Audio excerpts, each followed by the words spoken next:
دیکھ لو میں کیا کمال کر گیا، زندہ بھی ہوں اور انتقال کر گیا۔ ایم کیو ایم کے مرکزی رہنما اور سابق ضلع ناظم قمر نوید جمیل کراچی میں انتقال کر گئے۔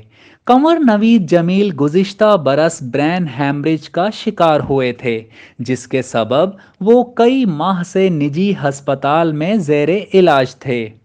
طبیعت ذرا سنبھلنے پر قمر نوید جمیل کو گھر منتقل کیا گیا تھا، لیکن 11 اگست کو طبیعت بگڑنے پر انہیں دوبارہ اسٹیڈیم روڈ پر واقع نجی ہسپتال میں داخل کروایا گیا۔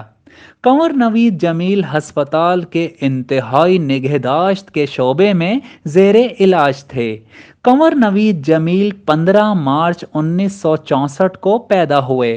جناح لاء کالج حیدرآباد سے LLB اور گورنمنٹ ڈگری کالج سے BSc کیا۔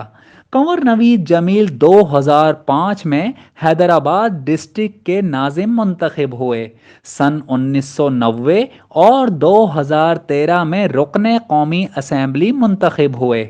قمر نوید جمیل سن 2018 اور 2002 میں رکن سندھ اسمبلی بھی منتخب ہوئے۔ قمر نوید جمیل کے انتقال کی خبر سنتے ہی پارٹی میں جیسے قہر ٹوٹ پڑا، ہر آنکھ نم اور غمزدہ نظر آئی، اور پارٹی اور سیاسی رہنماؤں کی آمد کا سلسلہ شروع ہو گیا۔ قمر نوید جمیل نے 2 بیٹوں اور 1 بیٹی اور بیوی کو غمزدہ چھوڑا ہے۔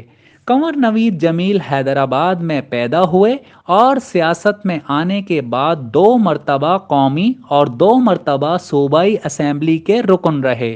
قمر نوید جمیل کی نماز جنازہ کراچی کے علاقے DHA فیض 1 میں ادا کی گئی، اور آہوں اور سسکیوں میں ان کی تدفین کراچی کے علاقے DHA فیض 8 کے قبرستان میں کر دی گئی۔